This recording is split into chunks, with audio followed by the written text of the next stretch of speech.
बिस्मिल्लाहिर्रहमानिर्रहीम। अस्सलाम वालेकुम viewers, welcome to Kulsoom kitchen at. आज हम बनाने जा रहे हैं कैरेमल साबूदाना खीर, बिल्कुल नए अंदाज और नए तरीके के साथ। इस स्पेशल रेसिपी को आखिर तक ज़रूर देखिएगा ताकि आप भी बना सकें ज़बरदस्त, बेहतरीन एंड डिलीशियस साबूदाना खीर। तो चलिए बनाना शुरू करते हैं।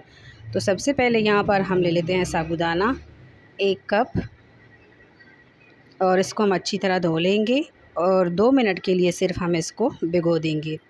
फिर देखें, इसको अच्छी तरह पहले साफ़ करें, फिर धो दें, फिर इसको भिगो दें। और यहाँ पर हम ले लेते हैं 1.5 गिलास पानी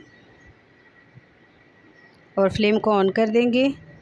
और पानी जैसे ही गर्म हो जाए तो हम इसमें साबूदाना डाल देंगे और इसको पकने के लिए छोड़ देंगे। तो जब तक साबूदाना पकता है, हम दूसरी साइड पर फ्राई पैन चूल्हे के ऊपर रख देंगे और इसमें हम डाल देंगे 1 कप चीनी और फ्लेम ऑन कर देंगे। और तेज़ फ्लेम पर हम चीनी को मेल्ट करेंगे। हम कैरेमल की खीर के लिए ज़बरदस्त सा कैरेमल रेडी करेंगे। तो ये देखें, साइड से चीनी मेल्ट होना स्टार्ट हो गई है। बस मिक्स करें। तो ये देखें, चीनी कैरेमलाइज हो गई है। थोड़ी देर और मिक्स करें ताकि इसका कलर थोड़ा सा और डार्क हो। यहाँ पर आकर हम इसमें शामिल कर देते हैं 1 टेबलस्पून घी या बटर भी आप शामिल कर सकते हैं। और थोड़ा सा हम इसमें पानी मिक्स कर देंगे। तो ये देखिए, ये दोबारा से जुड़ गया है। तो बस यहाँ पर आकर हम इसमें शामिल कर देते हैं 2 गिलास दूध और इसको बॉईल होने के लिए छोड़ देंगे। तब तक हम यहाँ पर ले लेते हैं 1/2 कप दूध ठंडा।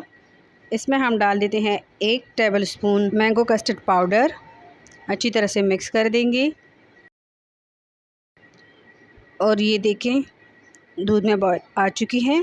जो जमा हुआ कैरेमल था वो इसमें मेल्ट हो गया है। तो यहाँ पर मिक्स करते हुए हम इसमें कस्टर्ड वाला मिक्सचर ऐड करेंगे। लो फ्लेम पर चम्मच चलाते रहें और ये थोड़ा थोड़ा करके डालते रहें। तो ये देखें, जो हमारा मिक्सचर है वो सारा मैंने इसमें डाल दिया है। तो बस ये थिक होना स्टार्ट हो गया है। तकरीबन 3 से 4 मिनट हम इसको लो फ्लेम पर पकाएंगे।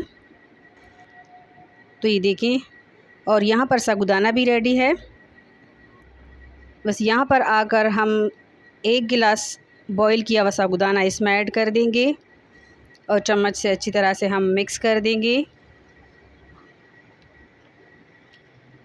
तो ये देखिए, इसकी अच्छी सी मिक्सिंग हो चुकी है। तकरीबन 3 से 4 मिनट हम इसको दोबारा लो फ्लेम पर पकाएंगे।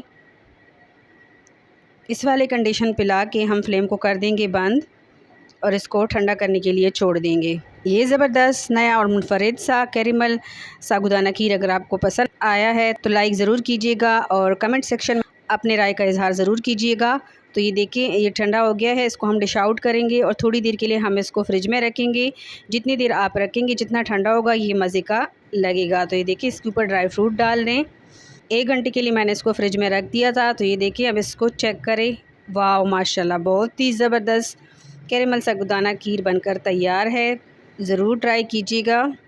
रब्बी ज़ुल जलाल आपको शाद व आबाद रखे, हमेशा हमारे साथ रखे। मिलते हैं अगली वीडियो में। तब तक के लिए अपना बहुत सारा ख्याल रखिएगा, दुआओं में याद रखिएगा। अल्लाह हाफिज़।